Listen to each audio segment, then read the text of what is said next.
집단 상담의 과정은 반드시 출제가 됩니다. 집단 상담의 과정을 여러분들 중요하게 생각을 하셔야 되고, 자, 첫 번째 참여 단계가 있는데 동의어는 초기 단계다 이렇게 보시면 됩니다. 첫 번째가 뭐죠? 신뢰감 형성입니다. 두 번째가 뭐죠? 집단 구조화입니다. 세 번째가 뭐죠? 행동적 목표의 설정입니다. 자, 그리고 각 단계마다 정리를 해 두었습니다. 마지막 단계에다가 정리에는 별표 하나씩 치시기 바랍니다. 자, 신뢰감 형성입니다. 예상 불안을 감소시키고, 예상 불안은 이제 예기될 수 있는, 예상할 수 있는 불안들이 있는데 그런 것들을 좀 감소시키며 긴장을 풀어주어서 신뢰감을 형성하고 안정된 집단 분위기 조성이 필수적이다. 동의하시죠? 집단 상담자에 대해서 신뢰감을 가져야 된다. 코리도 이렇게 이야기했었죠. 집단의 구조화입니다. 집단의 구조화는 집단의 성격이나 목적에 대해서 설명을 해줘야 됩니다.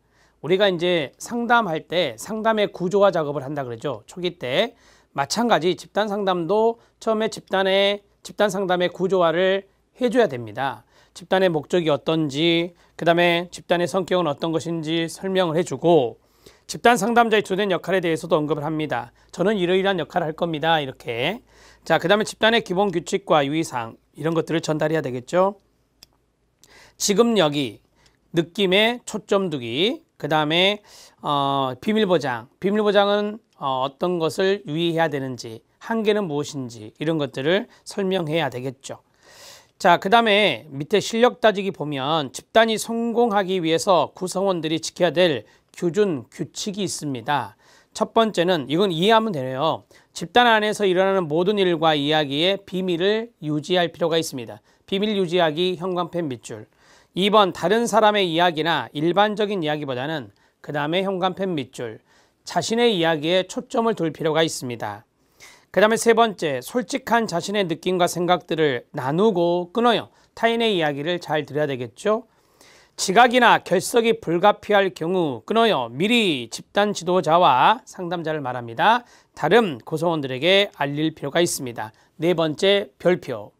자, 지각이나 결석이 불가피한 경우 미리 알려야 된다는 것 기억하시면 됩니다. 다섯 번째, 집단 상담 과정 중에 인간 대 인간의 참 만남을 경험할 수 있도록 노력해야 된다라고 했어요. 집단원들 간의 상호작용이 중요하니까 집단원과 집단원 간의 참 만남, 이런 것들이 상당히 중요할 수 있죠. 그런 경험을 해야 합니다. 여섯 번째는 집단에서 결정되는 사항은 구성원들 모두가 논의하고 동의된 것으로 삼기라고 했습니다. 집단에서 되었다라고 했어요. 집단에서 결정한 것은 논의가 된 거고 다 동의한 겁니다. 자, 그렇게 규준을 정하고 집단을 이끌어 가야 한다라고 하는 겁니다. 이 실력 따지기에 있는 내용은 외울 필요가 없고 이해하시면 되는데 네 번째를 좀 조심하셔라. 지각이나 결석이 불가피할 때는 다른 구성원들에게 알릴 필요가 있다. 집단 상담자에게 알릴 필요가 있다. 사후에 사전에 이렇게 정리하시죠. 세 번째, 행동적 목표의 설정입니다. 과정적 목표가 있고 개인적 목표가 있다라고 하는데 그냥 목표 설정, 여기에 현관펜 밑줄 치면 돼요. 자, 과정상 지금 여기 초점, 자기 노출, 모험 시도, 피드백, 통찰 실험, 새로운 행동 적용 등을 목표로 두는 것입니다. 자, 우리가 이제 그 과정적인 측면에서 여러 가지 목표 이런 것들을 설정할 필요가 있다라고 하는 거예요. 지금 제가 쭉 읽은 것은 다 목표입니다. 목표. 그러니까 여기 참여 단계, 초기 단계 때 해야 할 것이 아니라 참여 단계도 해당될 수 있지만 그 다음 단계 해야 되는 것들, 목표들이 쭉 나열되었다라고 보시면 돼요. 개인적인 목표입니다. 집단 성원 각자가 개인적 목표 설정을 하도록 돕는 것입니다. 개인적인 목표는 집단원의 몫이에요. 집단원 스스로가 자기 목표를 설정하는 것이죠. 집단 지도자나 집단원들이 해주는 게 아니다. 이렇게 생각하시면 돼요. 자, 밑에 참여 단계에 들어가도록 하겠습니다. 집단 상담은 서로 어느 정도 친숙해지고 아는 것부터 시작된다라고 합니다. 인사를 하고 소개하는 과정, 소개의 동그라미요. 이 참여 단계, 초기 단계 때 처음으로 만난단 말이에요. 그래서 자기소개라고 하는 것이 있어요. 그래서 소개하는 과정은 모든 집단 과정에서 필요한 일이 되고요. 상담자는 집단의 분위기를 형성하고 유지시키는 책임이 있습니다. 첫 번째 모임은 다른 어떤 모임보다 중요할 수 있죠. 상담자는 집단 상담을 위한 사전 준비를 철저히 한 다음에 첫 번째 모임을 시작해야 합니다. 상담자는 각 구성원들에게 왜 이 집단에 들어오게 되었는가를 분명히 해주며 수용과 신뢰의 분위기를 형성할 필요가 있어요. 수용과 신뢰의 분위기에 밑줄 쫙 그어주시고 집단 상담에서 새롭고 의미 있는 경험을 가지도록 이끌어줄 사람이 필요한데 그 사람이 집단 상담자입니다. 7번째는 구성원들은 자유로이 각자의 의견과 느낌을 나누도록 격려되고요.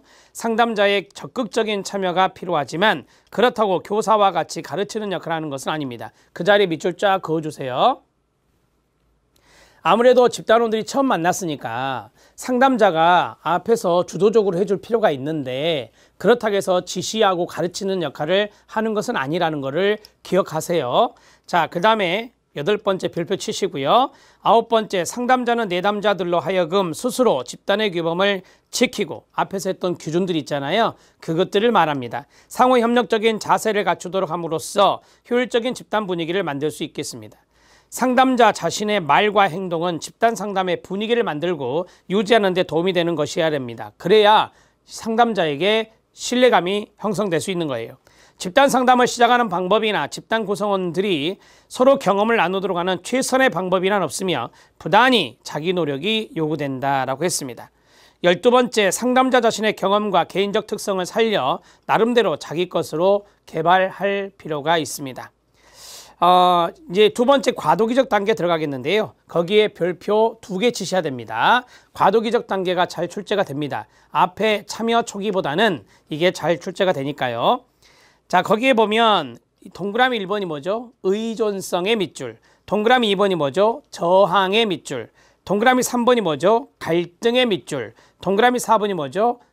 응집성의 밑줄. 어떻게 외웠죠? 의저, 갈, 응 이렇게 외웠습니다. 자, 과도기적 단계 오른쪽에다가 쓰세요. 의, 저, 갈, 응입니다. 이렇게 정리하시고요.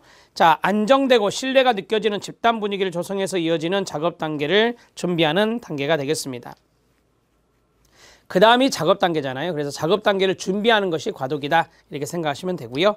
과도기적 단계에서 다룰 내용들이 있습니다. 첫 번째, 의존성입니다.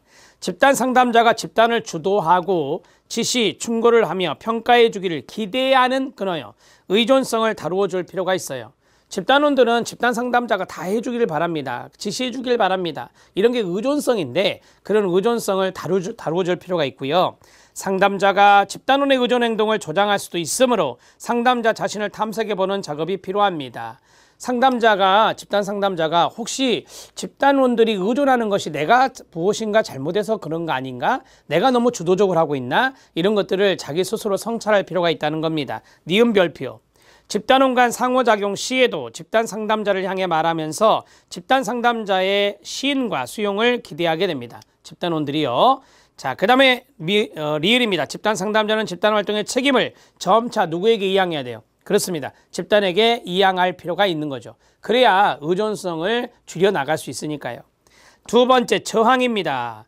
자, 집단 상담자가 이 책임을 많은 것들을 집단에게 넘기려고 하잖아요. 그러면 이제 뭐 하겠어요? 저항하겠죠. 밀어내려고 하겠죠. 집단 상담자가 지도성의 책임을 이양하게 되면 끊어요. 집단은 저항할 수 있습니다. 저항 반응들은 집단원들이 자기 보호를 위한 노력에 밑줄 쫙 그어요. 우리가 왜 저항합니까? 자신을 보호하기 위해서 저항하는 거 아닙니까? 그래서 자기 보호를 위한 노력, 여기에 가로 딱 묶으면 이게 바로 저항이라는 단어가 생각나요. 이라고 생각하는 것이 바람직합니다.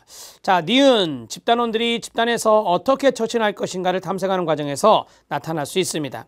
저항은 이것이 타인들에게 수용될 것인지 아니면 무시나 배척을 당할 것인지에 대해 타진해보는 노력입니다. 어떤 집단원이 저항을 하고 있습니다. 그러면 이 저항이 다른 사람들이 이것을 받아들일까? 아니면 다른 사람이 이걸 배척할까? 그런 것들을 타진해보는 그러한 태도로 저항을 할 수 있어요. 저항의 양상입니다. 뭐 이런 것들은 여러분들이 다 아실 것 같고요. 거기 가나다라 마가 있어요. 마에 별표 치세요. 마를 놓치지 마세요. 침묵 저항입니다. 상호 간의 어색한 웃음 교환이나 관찰자 자세, 그러니까 관망하는 자세죠. 자기가 참여하지 않고, 그 다음에 말을 많이 하거나 잦은 질문과 충고, 이런 것들이 일종의 저항입니다. 대체로 안전한 문제나 집단 밖의 이야기를 늘어놓는다든지 지적인 내용 등에 호소한다든지, 그 다음에 자기를 개방하는 대신에 배우자, 자녀, 직장 사람들 문제점을 제시하고 해결책에 열중한다든지, 자신은 도움을 받을 문제가 없는 것처럼 행동한다든지, 상호간에 너무 조심스럽게 지지적이고 예의를 깍듯이 갖춘 행동을 한다든지, 의사소통의 내용과 스타일은 대체 피상적이다. 피상적의 동그라미. 자, 그리고 제한적이며 틀에 박힌 것들, 이런 것들이 의사소통의 양식, 의사소통의 스타일이라면 이런 것은 문제가 있는 거 아니에요? 의사소통 내용도 그런 것들이 있다면 이런 것들이 다 저항의 양상입니다. 자, 이런 것들을 좀 아실 필요가 있는 게, 여러분들이 나중에 집단 상담을 하실 때 집단원들이 이러한 것들을 쭉 이야기하려고 한다. 그러면 저 집단원은 지금 저항하고 계시구나, 저항의 태도를 보이구나, 이렇게 인지해야 되기 때문에 이런 양상들을 좀 아실 필요가 있어요. 자, 이제 하나씩 나오는데, 집단원의 저항, 실력 따지기의 별표, 이게 더 중요하거든요. 저항은 집단 운영에 방해가 될 수 있지만 그걸 잘 활용하면 효과적일 수 있다. 왜 그럴까요? 저항을 거기 활용하면이라고 했잖아요. 그러니까 저항이라고 하는 것들은 아까 말씀드린 자기 자신을 보호하는 노력이에요. 이런 것들이 거기 나온 대로 그러한 노력이라고 생각하는 것이 이제 집단 상담자의 생각이어야 돼요. 그리고 이것을 이제 활용할 필요가 있는데, 이걸 활용하는 것은 저항에서 어디로 넘어간다? 갈등에서 어디로 넘어간다? 응집력. 이렇게 단계별로 나가는 거거든요. 그래서 이러한 저항에 대해서 자연스러운 것이다 라고 생각해주고, 그걸 해결하려고 하는 그러한 집단원들의 노력, 이게 더 값지고 소중한 거거든요. 따라서 이러한 것들을 잘 활용했을 때 집단은 응집력으로 나아갈 수 있기 때문에 그래요. 침묵, 독점, 지나친 의존, 집단의 양립화나 소집단화, 주지와 지성화, 동의어, 역사가 출현, 지도자의 동일시입니다. 자, 이러한 것들이 다 저항의 모습인데, 첫 번째 침묵과입니다. 집단에서의 침묵은 상담자에 대한 불만 끊어요. 타 집단원이나 상담자 반응에 대한 불만 끊어요. 집단에 제시된 정보나 자료에 대한 각 개인의 처리 과정 등이 될 수가 있습니다. 상담자는 침묵의 의미를 정확히 파악하고 반영이나 해석 등을 통해서 명료화시키는 것이 필요합니다. 2번 별표. 자, 저항을 왜 하고 있는지, 저항의 의미가 무엇일까 정확하게 파악을 먼저 하라라고 했습니다. 그리고 이 저항에 대해서 우리가 이제 정신분석에서는 해석이란 단어 쓰잖아요. 전이, 해석, 통찰, 저항, 해석, 통찰, 정신분석에 쓰는 건데요. 해석을 통해서 명료화해 주거나 아니면 반영 기법을 써본다든지 이런 것들이 필요하겠죠. 독점입니다. 한 사람이 타인의 이야기를 듣지 않고요, 자신의 이야기만 해요. 자, 그리고 집단을 주도하는 것을 독점이라고 합니다.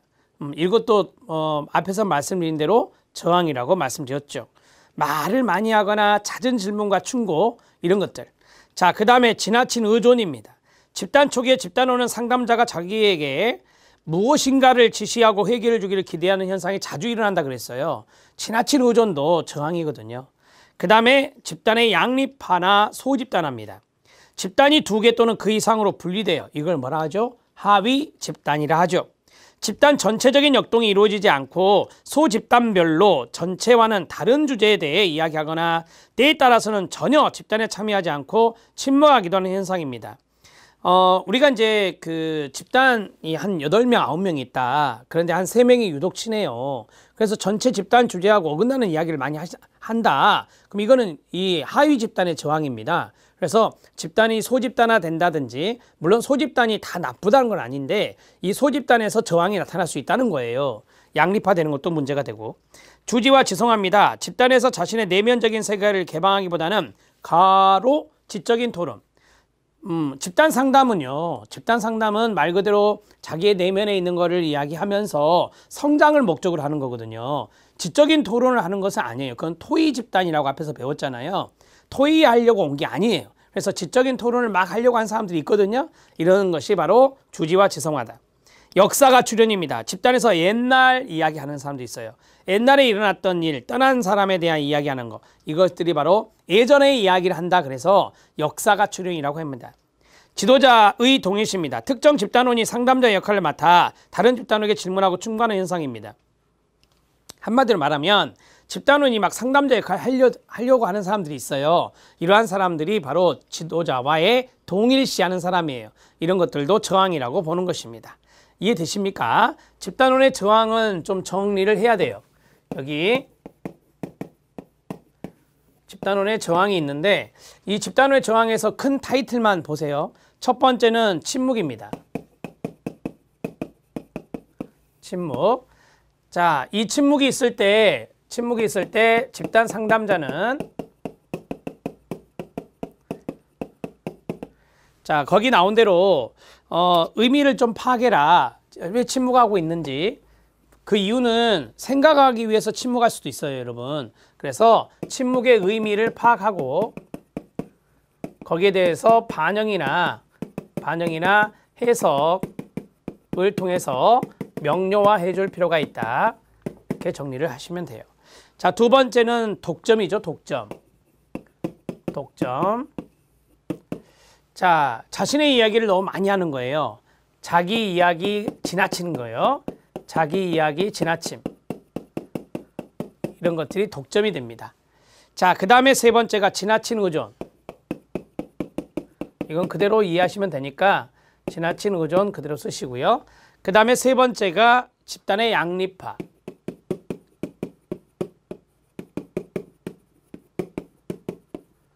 또는 소집단화. 자, 이것은 하위 집단, 부정적 하위 집단이라 쓸게요.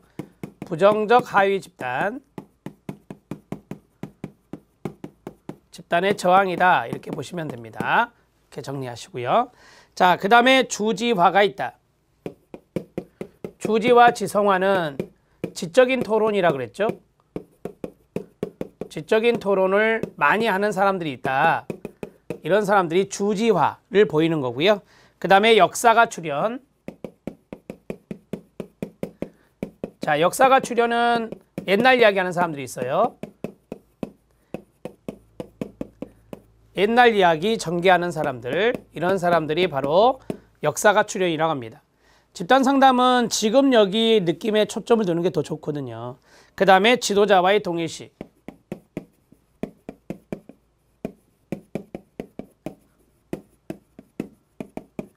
여기는 상담자 역할 하려고 하는 겁니다. 상담자 역할 하는 집단원.